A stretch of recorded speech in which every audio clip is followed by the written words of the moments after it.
Well, hey there, and welcome to the Creative Christian Podcast. I'm Jen, and this is my awesome guest, DJ. Hey, how's it going? It sounds like I'm introducing a DJ when I say that. Yeah, right. DJ. DJ the DJ. So, DJ, do you want to share kind of a little bio about yourself? Sure. So I currently live right outside of Jackson, Tennessee, with my wife and three children. I am an associate professor of instrumental music education and commercial music. It's a really long job title at a small Christian university called Union University in Jackson. I teach really a wide variety of music courses to a wide variety of music majors that include like commercial music, music education, just sort of general music and general music majors like BA, BS, and then music minors as well.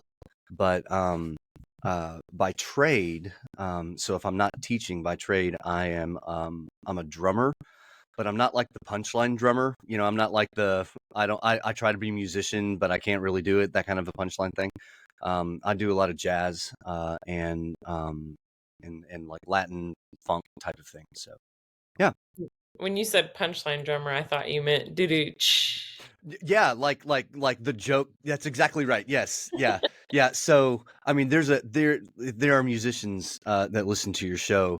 They will probably be very familiar with, some of the how do we make fun of drummers types of jokes, like how do you know a drummer is knocking at your door? Oh, I don't know. He rushes, right? Yeah. This is great. Duduk. Yeah. Keep them coming because I have some drummers I could use these on. That'd be great. Okay. Oh man. Yeah, so Drummers that's they're me. funny though. Drummers. I wanted to be a drummer. That was like what I wanted to do. No And then, way, really? Yeah. yeah, my sister was like, "You can't be a drummer. I'm a drummer." I ended up playing the saxophone. The territory battle. Okay. Oh yeah. I think it was more intense because my dad is like a really, really gifted musician. Hmm. So that was kind of like buying your way into his world. Yeah, sure. So my sisters look, I got drums. That's closer to guitar. You go play a horn, you won't be competition. That's funny. So did you guys have like a family band? Sorry, my dark humor wanted to take over for a second there. We did not have a Yeah, family band. okay. I'm thinking more like Partridge Family, so not dark humor, Yeah. Yeah, it would be more like Ozzy Osbourne, like Yeah, there you go. my family. My parents had a band, so my dad, great guitar player. I mean, like Mm. I would say world's best, but Eric Clapton would say that's John Mayer. So we all disagree. Actually, Eric Clapton would say that would be Jimi Hendrix. Oh, hold on. I could pull up a clip of him saying John Mayer is the world's best guitar player. I know because I didn't believe it. And then I was like, oh, maybe he meant living. Maybe that's Yeah, living.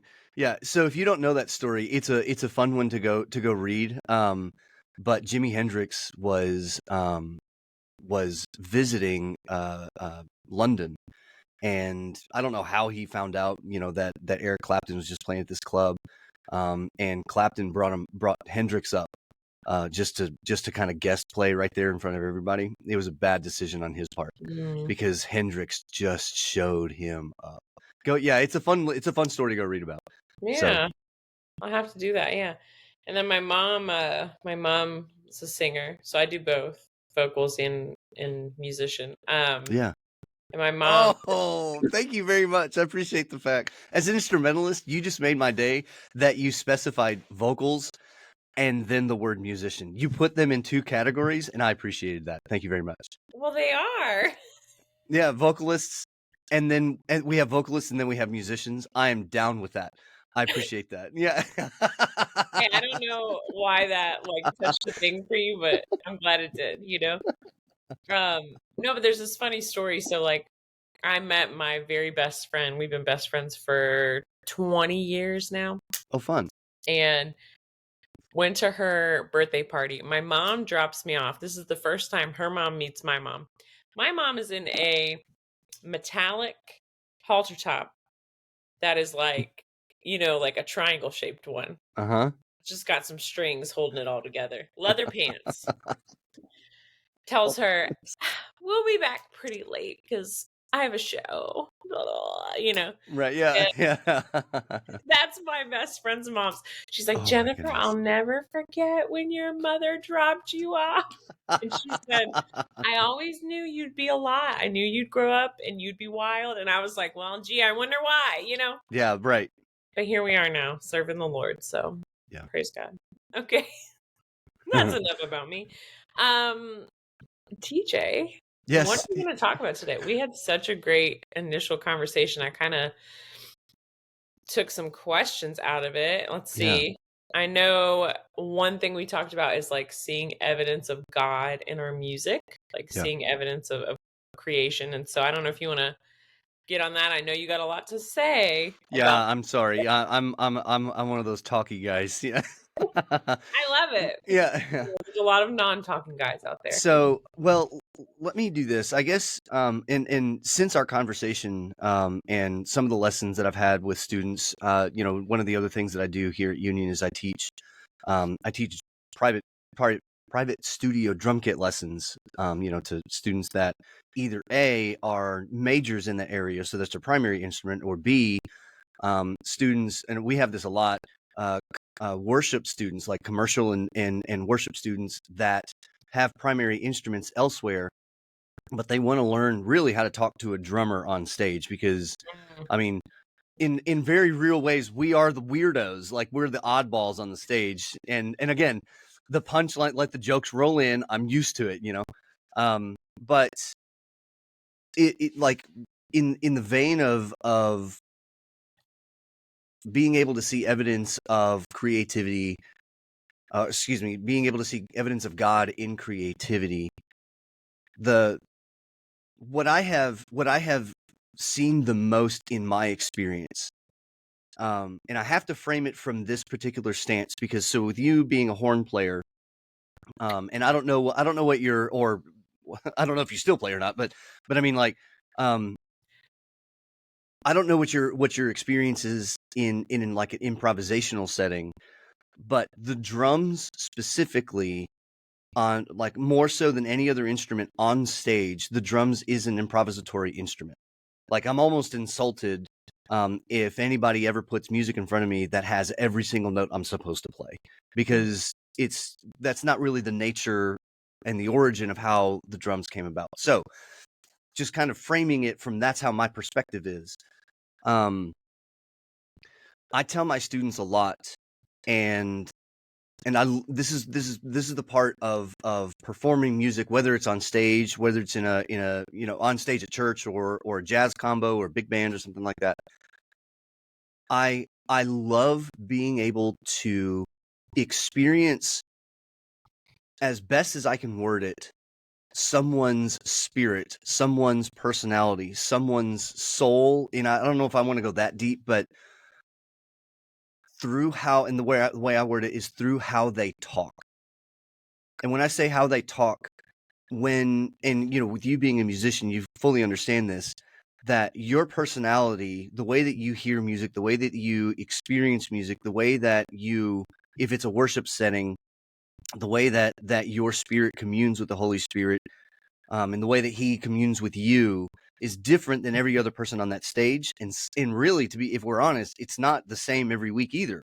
So whether we're in tune, whether we're out of tune, not like musically, but with the Holy Spirit or not, like every single time that we hit the stage, every single person is in a different type of headspace. And so for me, I began, and I don't know how long ago, Jennifer, this happened, but I began to realize I need, like, I'm not just talky behind a microphone. I'm talky behind a kit, meaning that I'm a busy player. And I fully admit that. Like, I'm not one of these just kind of, I'm just going to sit back here and I'm going to lay it down and I'm not going to do anything else. There are those guys that are out there and they serve their function really, really well. And I mean, maybe that's what they really love. But for me, I always try to bring a more artistic approach to playing, even in a worship setting. And so, and I know I'm doing a lot of groundwork right now in terms of like, how am I setting this up? But every single time that I'm playing a groove, and again, let's just kind of put it in the framework of a worship setting, I'm very rarely, if I'm honest with you, very rarely am I listening to the words. I do that probably more often in rehearsal than I do like in the gig, so to speak. But anytime that I'm playing a groove, I want to know what is my electric guitarist doing? What is my pianist doing? Is there somebody playing pads on keys? What is our worship leader, the acoustic player? What's his pocket? Where's his groove? And that really can start a mechanical conversation. Just like what are people doing, and then how do I fit with that? But I don't think about it as mechanics, because at any given time they can change what they're doing, which means that at any given time I can change what I'm doing. And to me, I began to realize that the creativity is in those moments. Like, sometimes they don't last very long. Sometimes they might last the whole song. Everybody's just like banging on all cylinders. But I began to realize this is actually the way that musicians express. When I say their relationship, I'm not using the churchy stance of their relationship, but they're more personal. You can't see it deep down. This is their relationship with their belief and moral system in God. Mm. I refuse to believe that musicians, at least who love what they do, are unable to tap into that. I've played with musicians that just kind of get up there and do their thing, and I Mm. think there's argument for that. But the musicians that take so much thought and time and effort, not into just their craft, but into listening and what's going on and responding, there is something that transcends the mechanics of what am I doing. And I began to realize this is how we are able to communicate in the moment our communion with the living and holy God right here and now. And one of the things that I tell my students often is, to me, and I don't want to chase a rabbit, but the band is really is an organism in that sense. Because again, at any given time, any one person on stage can decide to do something different. And if everybody is listening, if that one person does something different, everybody else starts to change. Everybody else starts to adapt, because what is happening is that the face and the musical experience, the musical expression of what we are doing is beginning to change, and we all have to kind of adapt to it. But isn't that how the church operates anyways? Right? I mean, so meaning it this way. And I don't remember, it's one of the Corinthians. Obviously there's only two to choose from, but like when Paul makes mention that the body is built up of many members, Yeah. right? And an eye can't be a foot, and a foot can't be an arm, and he kind of gives the idea that your body parts are there for a very specific purpose, but they can also operate in different ways, not just from each other. But my right hand can do one thing one day, and my right hand can do something different the same day, right? I can use it in different ways. But if something happens to it, or if I'm using it in a different way, the rest of my body actually naturally begins to adapt to it. And I began to realize through playing, like, this is how we do it. This is how am I able to translate. And the way that I word it is, how am I able to translate an art form that you cannot see, right, which is music? How am I able to translate that to people on stage, whether they have as much training or more training or less training than me, and all of us still be able to experience the same message that all of us are speaking to ourselves? And I know it's insanely deep. I get that. But but I began to realize through that experience, like this is all of us experiencing not just a musical moment. This is us experiencing God together. Mm. And how much more authentic can that be than through like authentic creativity? So I'm going to stop talking. I'm going to throw it to you. It's your turn. This is your show. Sorry. No, yeah, it's a lot of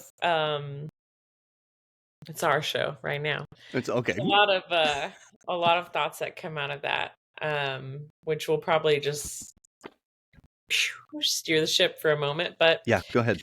there's you know, if you've been in the worship world for 2.5 seconds, you've encountered good leaders and you've encountered bad leaders, Right. and you've encountered people who are very passionate about the Lord and people who are very just skilled musicians. Yeah. And sometimes people are both, and sometimes they're only one, you know. Mhm. But And sometimes they're neither. Yeah. I mean, let's wait, yeah. Right, yeah, we'll drink it. We'll drink our coffee. We're gonna let that one go. That was a because that that was was a oh, it was tea. Okay. My tea, yeah. because that's what the kids call spilling the tea. Um, but yeah, you're right. But one thing that struck me, I was very fortunate, like when I came to really like know the Lord about 10 years ago and like serve the Lord. I had a phenomenal worship leader who, Mm, I mean, anything that I could have found wrong is nitpicky stuff. You know what I mean? Like he great character, loved the Lord. He's now one of our campus pastors at church. mm. And he was like youth pastor at the time as well. Very influential for me as a musician, because he is like one of the world's best guitar players. In fact, my dad came to church one time, just this one time, and I was like, "You two got to meet," and I was like, "They have to become best friends right now, so my Yeah, dad can yeah. get saved and like love the Lord." And that did not happen, but that's okay. Mm, So anyway, my point is, I had a really great upbringing, so to speak, right. initially for oh geez, how long 5 6 years, and then we got a different worship leader, and this was a very different experience. In fact, I hadn't played keys in a worship setting for a hot minute and started to under this new leader, and experienced, I guess, spiritual abuse for the first time, and like kind of, in that context of like, Yeah. oh, like being made to feel like an idiot. Like, what do you mean you don't know this? Like someone yelling at you during rehearsal, like all these different things. Kind Like, of like God shaming. I don't even know. Well, I mean, like that's not a word, but or a term, but I'm thinking like when you say spiritual abuse, was the person trying to like guilt you into believing that you're a bad person, or Sexual abuse in the sense that a person misused their authority as a mm, representative of yeah. God Okay, to gotcha. mistreat other people. Yeah, Um, yeah, and it wasn't just me, like it was, this person ended up getting fired. Like it was a thing. yeah, But it created in me this dread and this anxiety around playing. yeah. And so much so that I didn't do it for a year or maybe a little longer. But that same worship leader, and this is the part that I hate, Mm, gave me this quote that you made me think of with what you said. yeah. That is so good. And I still use it to this day because it But you is don't so like that he said it. no. But you know what? He was just quoting someone else, so it doesn't count, and I There we keep go. to wisdom. Yeah, yeah. And but he said he challenged us one day. He was like, "Look, I had this leader who told me if every aspect of worship leading was taken away, all the musical aspects of Mm. it, your singing, your playing, all that, your gifts, your talents, abilities, could you still call yourself a worship leader?" Which is so ironic to me because this person was blowing that, like not doing a great job, you know. Hey, kettle, you're black. Yeah, right. Yeah. But but hey, like everybody gets redemption, you know. Sure. Yes. Good for There's you. forgiveness. Yeah. I forgive that person. It's totally Yeah. fine. But uh I maybe the lesson wouldn't have been as poignant to me had they not been the type of leader they were, you know. Yeah.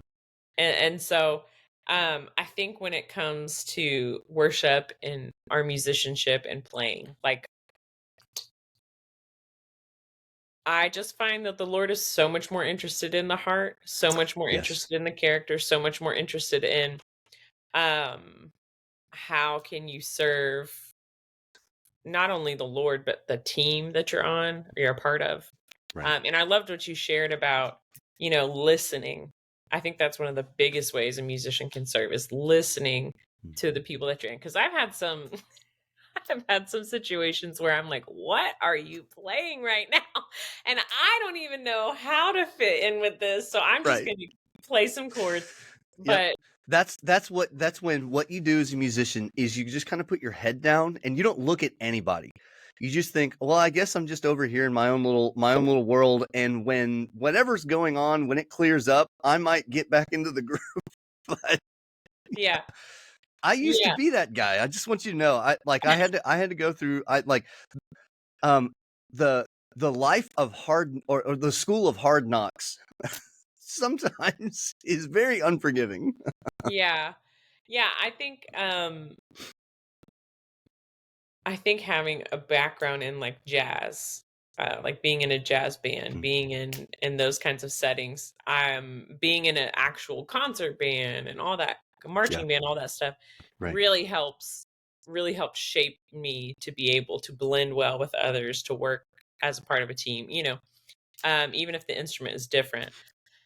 But there are people, and you made me think about this, who Mm, do not have that experience, who, hey, yeah. they've been a solo musician, they're Mm, out doing gigs, and that is what they know, you right. know? Yeah. And so I'm gonna ask this question. How do you handle in a worship setting when there is that other type of musician where it is, hey, everything's a solo. Like I'm playing all the time at the Yeah. most, everything I can Yeah. do. Um, because I think it's easier to for us to adapt than to ask sometimes for someone to change what they're doing. Right. But sometimes you can't avoid it, right? So how do you handle Yeah. that? What do you do? Yeah. So that's a great question. To be quite like, if I'm frank with you, I haven't had a lot of those very specific instances. Um, and to be quite honest, I'm not really too sure why. Oh, Um, that's good. yeah. Maybe Yeah. is that one of those things where you're the one who's doing Yeah, it? right. I must be it. Yeah. Yeah. No, no, because the last thing that I will be able to do as a drummer is get a solo gig. Nobody wants to come in and just listen to some guy bang on drums. Just, that doesn't happen. Pop the top. Wait, you Yeah, can right. I get a Oh God, what is with the music today? Yeah, yeah. Yeah. That's a really good way. I mean, if you don't like your business, you want to run to the ground, hire me. I'm there. I'll bring my whole get up. So, so to me, I think I think the easy answer, but I also think the wrong answer. Like like the question you asked, um, I think I think in concept, our response wants to be, well, you let them kind of do their thing. You certainly don't want to step on their toes. You don't want to create this musical situation. Again, think about it in the frame of mind of a worship setting. The last thing you want to try to do is really kind of direct the attention back to yourself. Mm, So just kind of lay low and let things, let bygones be bygones. I don't think that's the correct answer, and here's why. Um, I mean this wholeheartedly, that if I ever, and I tell my students this, if I ever am told, DJ, I don't want you to do anything except just lay down a groove. I don't want anything else. I'm done. I'm out. Goodbye. And to me, like, I think I think it's a straw man argument to think, well, DJ, in those cases, God has given you this particular gift to serve. Are you choosing not to serve? I am choosing not to serve, but not in the way that you're framing it. And the reason is because the way that I worship and the way that I express how I feel the Holy Spirit is speaking to me in moments. And it could be in the verse, it could be the bridge, it could be when I'm not playing and I'm just listening and worshiping. The way that I communicate what my experience and what my communion is like in those moments is not to be unbridled, but to be at least freer. So, to answer your question, how do I handle that? I always try to bring an artistic approach to what I'm doing, even if it's just lay down a do, that kind of a groove and just play it. I will always try to make that groove, which in and of itself is groovy, but can be very boring. I will always try to bring something new, something unique, something that is very me. And why do I take that? Like, why do I hold that stance? So full disclosure, Jennifer, before you and I had our conversation, I wanted to prime my mind. And I think I told you this, that my brother-in-law, the podcast that we have, we did a creativity and Christianity episode before we talked so that I could just kind of get the wheels turning. And one of the things that both of us, the conversation led to, is that because we are made in God's image, if you tell me, DJ, I don't want you to do anything except what I'm asking you to do, in my head, you are asking me to strip my identity as the musician that God has made me to be. You're stripping me of that experience. And to me, I cannot separate the art from that person. And I whoever your listener base is, if they are artists in their own right, not necessarily like an occupation, but I mean, if they have a hobby that is very that is a very artistic, has a very artistic outlet to it, there's something about when we create art, whether it be music, visual art, whatever, there is something that is so unbelievably personal that it transcends the human, that it transcends just who I am. And I fully believe that particular art, as long as we are doing it in the name of Jesus, right? let's not just be too blunt, too general. But like, it's impossible to separate the person that I am in Christ from the person that I am creating art. And I know that it's possible for sin to creep in. Like, and I mean, I understand that there's probably some flaws with that approach, but again, kind of wrapping back around to your question, I am not the guy that will say, okay, you just take it and I'm not going to do anything. I will always try to find ways to communicate to you, even if you're again using the metaphor talking, even if you're like not just talking, if you're pontificating, if you're just word vomit using your instrument, I will still try to communicate with you, because there are more people on stage that in my experience, they may not know what to do. And if no one on the stage is trying to communicate with said person, then we actually do have this complete separation. It's my job, or at least I attribute it to me. It's my job to always try to bridge musical moments, creative moments, authentic moments, not just to the person who may be talking too much, but to the person that may not know how to talk very much at all. So it's good. I like to talk to drummers. I think worship leaders communicating to drummers is my favorite, when they're like, "Hey, can I get a gap, gap, gap, gap?" Like, yeah, I just yeah. how do we do that effectively? Like, how should a worship leader communicate to a drummer?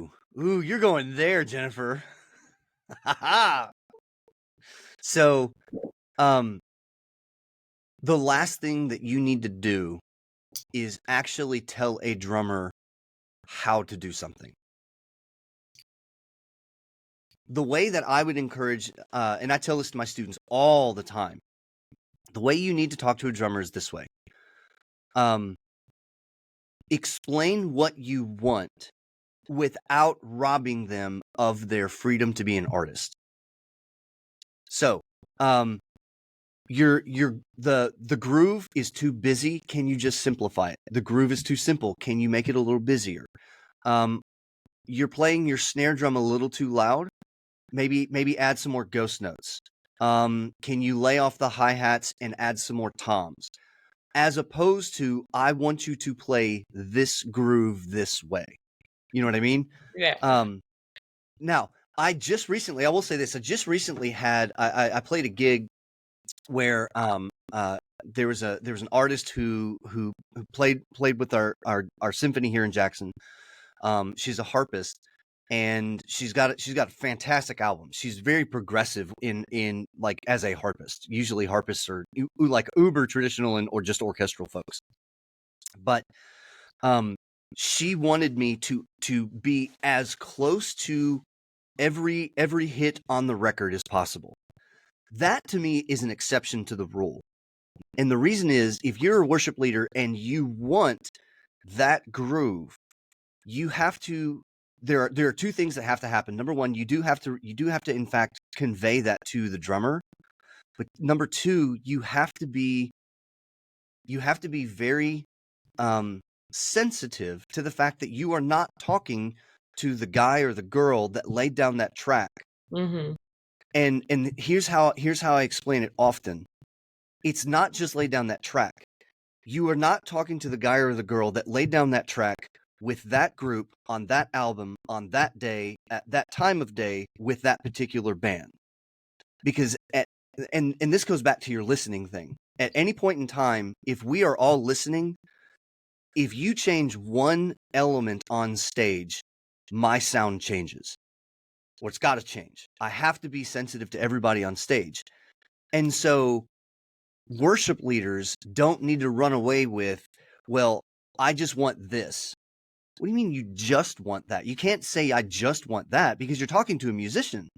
And the fact that they're on stage means that there's some level of trust that you have on their ability to speak their spirit, speak their soul, their mind. And if it's too much, that's where you can say as the worship leader, okay, I need you to back off. Save this kind of energy for fill in the blank. That's how I would encourage talking to a drummer. I think that's good. I think a lot of us struggle with communication, and especially I want to gently get into the subject of like musicians and worship leaders and music directors, and let's say, okay, people often say artists are difficult to work with, right? Agreed. Yeah.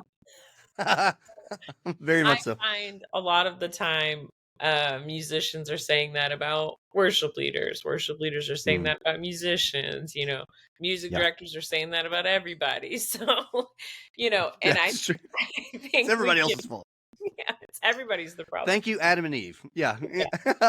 But I think that we can lose sight of like what we're really there to do. Oftentimes, yeah, I find like when people are very talented, it can be hard to communicate their vision with others. It can be hard to express, hey, this is what I'm wanting.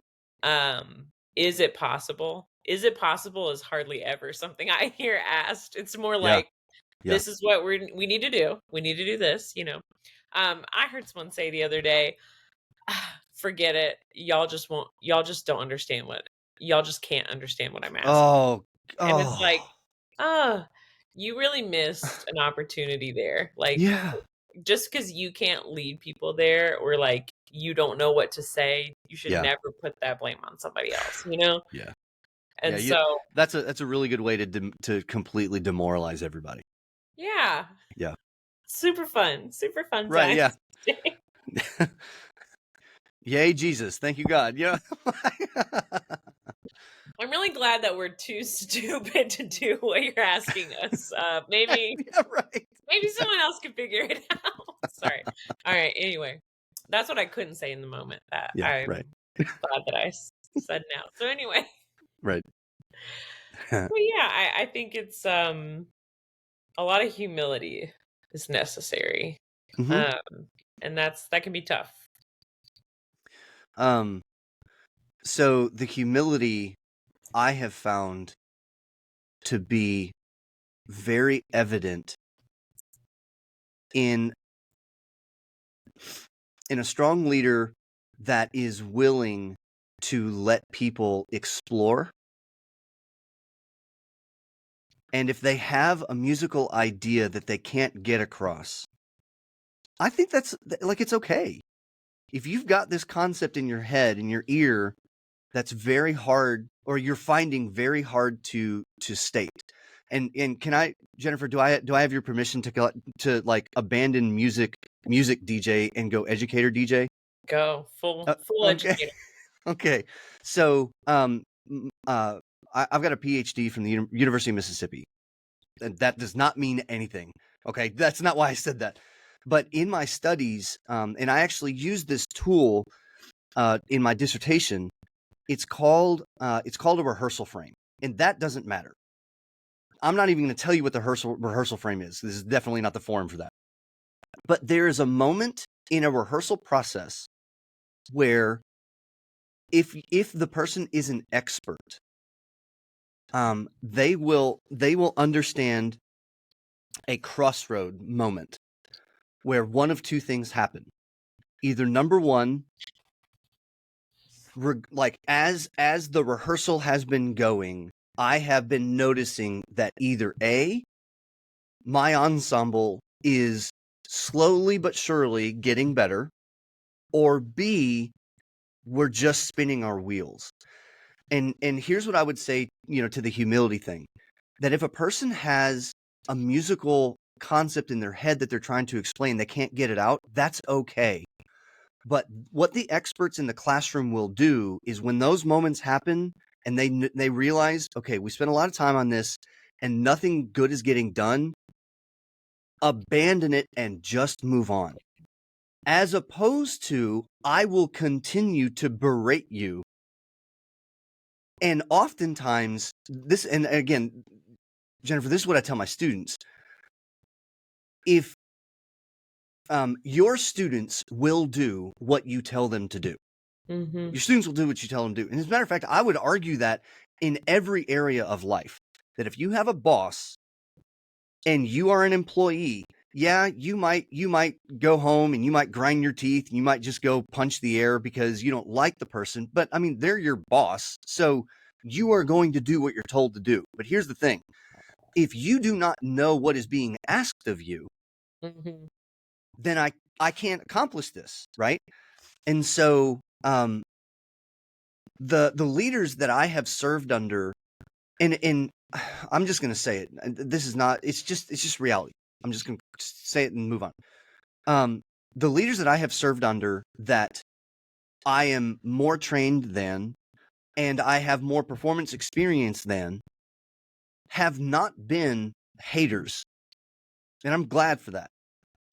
There was one person that I did not get along with because we had such the same personality, and he was keenly aware that I was a better musician than him. I just didn't stick around too long on that one. Yeah. But for the most part, leaders that are good leaders will allow people again to explore and to be and to self-discover. And as creatives, if and Jennifer, you would know this better than me, so this is your podcast and I know this is your world, that I can't imagine a creative who doesn't want affirmation from anybody. Oh We yeah. we always Some want to know, right? insecure people. We Yes. are so insecure. That's exactly right. And one of the things that I have seen excellent leaders do, even if again, using this we'll call this hypothetical situation that you refer to, right? May or may not have happened, but like if this person has a musical idea and they can't get it across, then either just move on, or how about you ask, okay, I can't say this. Let's do this. Everyone, let's just run whatever tune it is again, or let's get it, like if it's the bridge or something like that. How about this? Everybody, I want you to do what you think should happen. Let's find out what the result is.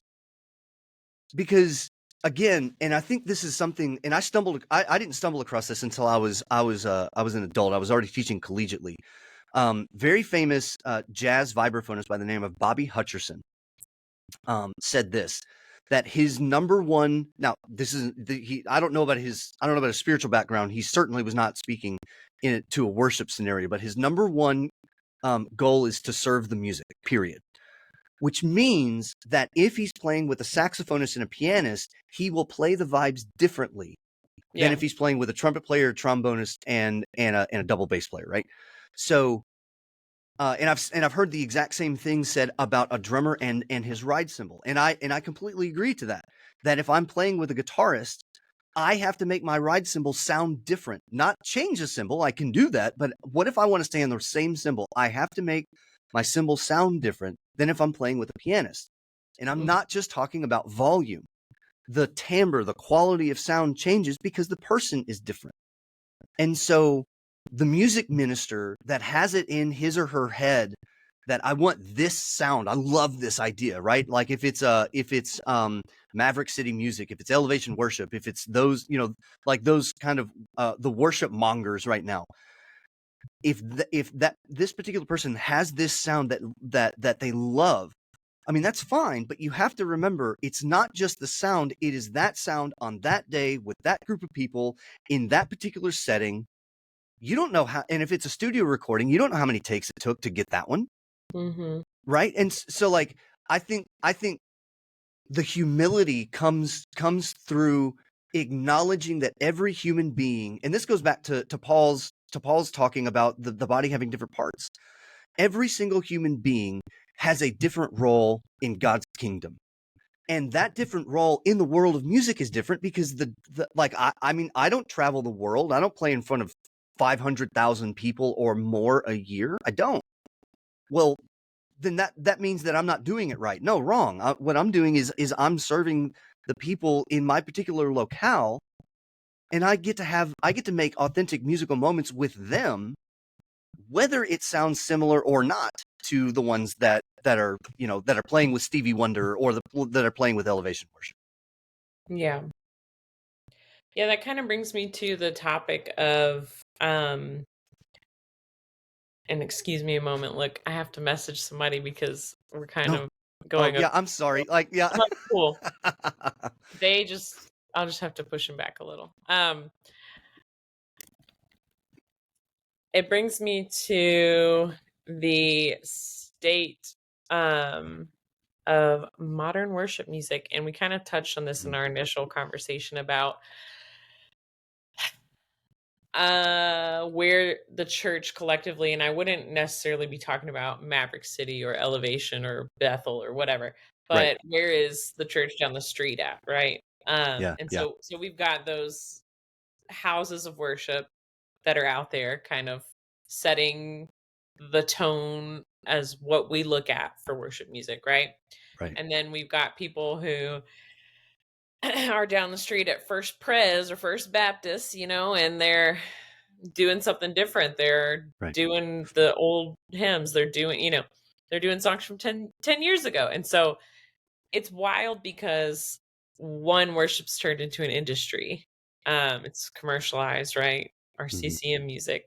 But then also I think so many churches have adapted that. We're so good at like commercializing things Yeah. and creating systems and creating all that I think it doesn't leave a lot of room for the expression that you're talking about, and for Mm. and that's such a tricky thing in and of itself, because you don't want I hate even to say it, but you don't want too much freedom. You don't want No, you're right. 3 hours of worship music. You don't want people screaming on stage. You don't want, we're just not even gonna like sit at the drum kit. We're just gonna lay down and play drums. Like, you don't want like new age weird Right. things happening, right? So we have to Right. have some parameters and standards, and there's order in the Bible, right? There's order, Oh, absolutely, there is. Yeah. of course. But I think the question begs to be asked, has it gone too far putting things inside boxes that we have pushed out our God-given gift of creativity and expression of what God's given us, Has it gone too far? So in other words, have we restricted the creative aspect of worship? Is that Yeah, what I I'm think that's hearing? fair. That's a good question. Yeah. Okay. Yes. Yeah, I think we have. And I think it's like it's hard to paint with a small brush in this instance because there are so many parameters that help to dictate how worship will look at a given particular church. Denomination is one of them. Metropolitan, urban, rural is another one. Mm. Tradition, progressiveness is another one. I mean, within denominations, you've got uber traditional and you also have uber progressive. So, I mean, there's so many different parameters. So I'll I'll just go super generic, very stereotypical. I think the two things that cause us to continue that trend, one of them we can change. The other one, it's insanely hard to change. The one that we can change, it's still hard, but that's far easier to change is tradition. Tradition. Right, yeah. Tradition. Let it go, Reptivia. Yeah. So the idea of that's the way we've always done it. And that, like, sometimes, Jennifer, I get sick and tired of that conversation because there's so many conversations that just kind of seem to rope back around to, well, that's the way we've always done it. But that's the easiest way to change things is how have we done music in the past? And to be quite honest, and this actually is a segue into the second thing. Not only should we change things the way that we've always done them, but do we know that that's an option? Mm. And here is the other thing that I think is incredibly hard to change. Do we know that it's okay to be creative? Not do we agree that it's okay? Do we know it's a choice? And let me give you, if I can, let me give you a metaphor. It's a theory that I have that's absolutely unprovable. You cannot prove it. But I have a theory as to why a very, very large amount of men do not sing in church. And my theory is very simple. Because their dads didn't. Mm. That's my theory. Now, we can chalk it up to, well, they see women they see women in church singing primarily, and when they're in public school, singing a lot of times is still relegated to like being a girly feminist thing.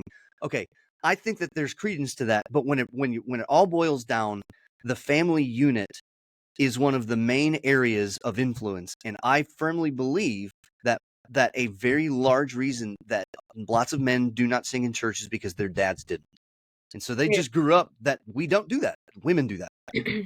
So to your question, the current situation of worship in church, I mean, do we know that being creative is beneficial?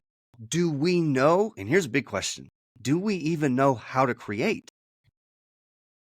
So when I say, do we know how to create? If I were to hand you a guitar and say, all right, I want you to play this particular strumming pattern, and you were to do it, You didn't create. Yeah. You You imitated. imitated. That's exactly right. Yeah, you haven't done anything on your own volition. So if I were to say, I want you to go play this record exactly the way it's been played, there's so much educational value in that. There's that's the world of informal learning. The problem, though, is like, have I encouraged you to take ownership of it and do your own thing? And so I think I now I understand that I'm also speaking from growing up in very small churches. I don't attend a small one now, but I grew up in very much in the how can we be creative? I'm sorry, that's not a question that we ask around here. So Yeah. that's kind of where I would land on that. I think that's good. I think you're 100% right in your unproven theory. And Thank you. I've learned this, like, I don't have my kids myself yet, but I've nannied a lot and I Mm, nanny now. And yeah. what I'm like learning um about boys is the impact of what their father does and how that affects them. So I'll have a little boy in pieces, crying, crying, crying, doesn't want me to come anywhere near it. Get away, get away. Why is that? It's because one, their father tells them, stop crying. Mm, Nobody wants to hear you cry. Nobody wants to be around you when you cry. Like, right. and so he's taking all those voices and shaping a worldview, right? And Yeah. here comes mom or a female influence saying, no, it's okay. Like, it's Right. okay when you're upset. Like, it's okay. We get it. But I find, like, in my own generation, and I'm 32, just for point of reference, like, emotional intelligence was not a skill you were taught growing up. Emotional intelligence is not, That's true. I wasn't taught how to handle my emotions. I wasn't taught this is acceptable when you're angry, but this isn't okay when you're angry, because I saw examples of very destructive things people did when they were angry, right? Right. And so if you didn't grow up, I play music, I believe, because my parents played music, right? I grew Mm, up so inundated with music. It was everything all day, yep. all the time. Yeah. Yeah. And and I'm very grateful for that, but at the same time, like, asking my best friend, I'll use that example, who her brother was in band, she was in band for a very short period of time, like, asking her to come do what I do would be taking a fish and putting it on land and being like, walk, and then going, what's wrong with you, when it doesn't know how to walk, right? That's And so it can be like, hey, are we putting people who just because they play an instrument, we are saying they're creative? That's not always the case. right. Sometimes they just learn to imitate what was done, and Yeah. they're really good at that. Um, and they're making a living doing that. Mm-hmm. And so yeah, I think there's all different cases and people on the spectrum of creativity, and where do you fall in that. And Yeah. I don't know about you, but I'm like, come on, we need a revival of creativity. I mean, Yeah. it is kind of what I do, right? I have this Yeah. ministry. It's kind of my thing. Yeah. Right. Yeah. But I had that great worship leader I told you about. He told me when I was like an intern at the time at our church, you know people people who are in church were created in the image of God, right? And he's a creator. We should be at the forefront. The church should be at the forefront of creativity because of Yeah. that one fact alone, but we aren't. And there's a lot of just imitation, a lot of imitators, and it's sad to me. So, Yeah. And um, I know we're probably running short on time, but I think when Paul says to the Philippians, work out your fear or work out your own salvation with fear and trembling, I know he's not saying you create all the rules, but there are things about the faith that have been very deliberately called the mystery of the gospel, right? There are things about how God works that we will not ever be able to understand. mm, And when people land on different what we would call theological principles and Jesus is the center of the idea, then like I wonder, and you know, just food for thought. I wonder how creative God has had actually designed understanding Him to be. Oh, wow. Yeah, I know, right? Yeah. That's a but like our systematization, our organized brains, mine doesn't like that thought. It's crazy scary to think where that would land you. But at the same time, I think the church world, I totally agree with you, does not take, by and large, does not take the creative individual as seriously as the secular world does. Mm. And shame on us for that. Like, really shame on us for that. Yeah, because we don't want to be like the world in the regard of let's esteem people who create this. You know, my pastor said this the other day. This is a great example. Unless he listens, he probably will never listen to this, but he was like, "Hey Jen, have you heard that song $1 Million Baby?" And I was like, "Yeah, I know it. Yeah, of course I've heard it." And he was like, "Man, we were jamming out to that song. He's got 4 kids, one teenager, you know, one about to be a teenager, 2 smaller boys." Right. And he's like, "We were jamming out to that song. All of a sudden it said 'hell nah' in the song." He was like, "Was it saying that this whole time? I had no idea." Yeah, it's been saying that He's the whole time. like, and I was Yeah. like, "Oh, Yeah. it says more than that. I'm gonna Yeah. give you. I'm gonna let you know right now." And he was like, "But like this song was everywhere. It's everywhere." Yeah, it is everywhere. It is everywhere.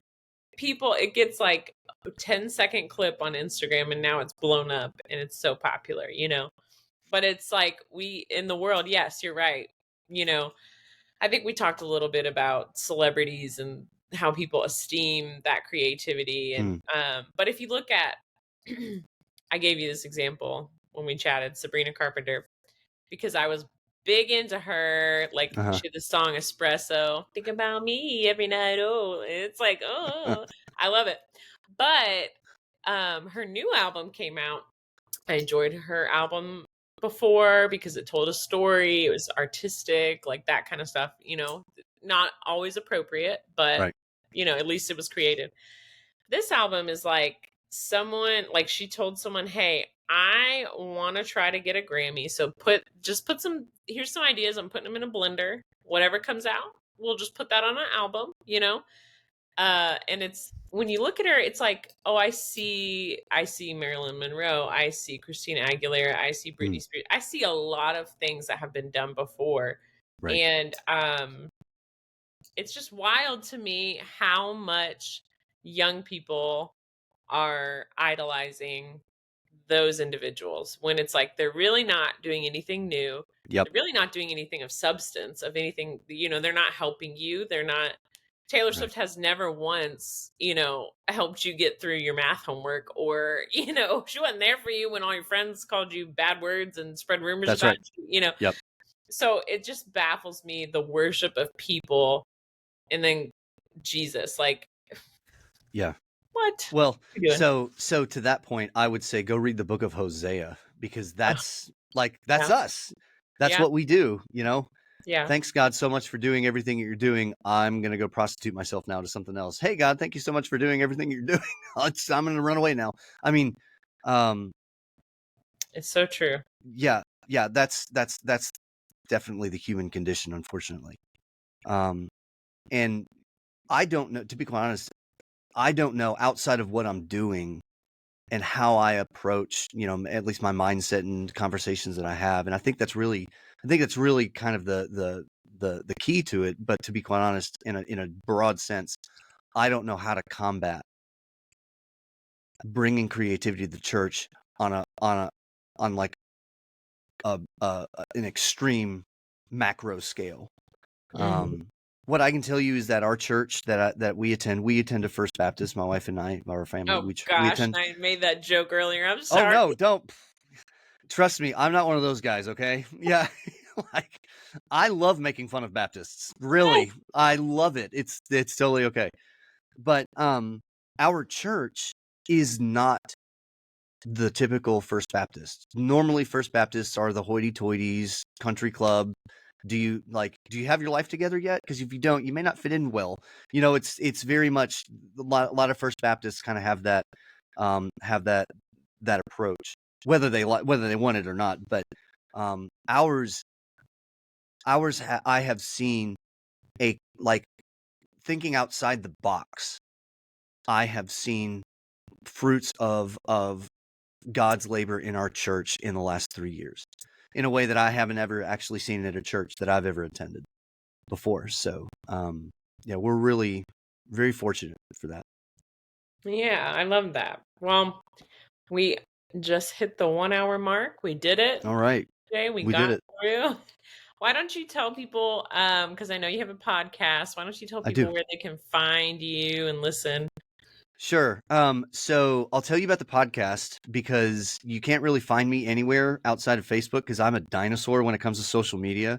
I know I don't really know how to use Instagram. I mean, I have one, but only because I have a podcast. Like, yeah, so I'm 41, but when it comes to social media, I'm like, I might as well be 80. So, the podcast my brother-in-law and I have, he's a pastor outside of St. Louis. It is called the Men Church Stuff Podcast. It is not only for men, by any means, I but was gonna say, I was never planning on listening. yeah, right. Yeah, no, it's not for any. It's not just for men. But the reason that we called it that is number one, we're men, and we can't voice our opinions from the female perspective, nor So, will we try. Yeah, we go to church and we talk about stuff. So that's the men church stuff. all right. Um, yeah, but you can find it. You can find it at any major pod or anywhere that you get podcasts from. I mean, I know that we're on iTunes and Amazon Music, all the way down to what is I think is Podcast Addict or something like that, Boozer. So yeah, I've never heard of them. I don't So know what that is. yeah, I don't Oh, know. Baptist, watch out. I don't think it's that, but yeah. But It's yeah, gotta you be can that where it's like boo. Like, Boozer, right? Yeah. which one do you want? But yeah, so you can follow us on our Facebook group page. It's a public group, or we do have our Instagram. It's at Men Church Stuff. I know that Brad and I have talked about, and we probably will be moving forward here in the near future on having just a website so that if anyone like you asks where can we follow you, I can't say, well, we don't really have anything because we're You're we're like, old. I don't really know. Yeah. What's the internet? I have a I business keep looking at card. Walmart. I can't find it, All right. Wow. Well, that's good. Okay. Well, yeah, and I will share your links once you send them to me so we can Yeah. get people connected, put it in the show description. It'll be lots of fun. Thank you Thank for you. a great conversation. I hope it will be the first of a few at least. Yeah, I would hope so. I had a Thousands. blast. I had a blast. This is such like I love your approach to like bringing together Christians that are in the creative sphere, the arts. Mm. Um, because it's like there are so many of us, but it's like we grew up as just kind of like social outcasts.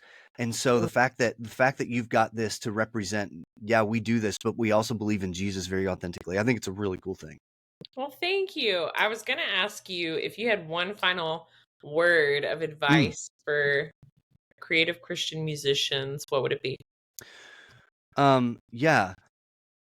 One final word of advice for creative Christian musicians.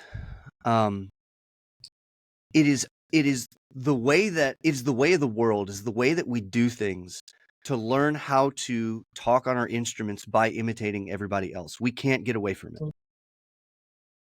But stand in your own lane and be okay with the person that you are. If you're a person that finds so much joy being creative, being part of like a cover band or wedding band. That's fine. Do it. The idea is that you're out there doing it. You are being a creative means that you are taking ownership of the musician that you feel like God has called you to be. If that's your profession or if it's a hobby, you are still creating, you're making things unique, and you are finding value in finding things that are new.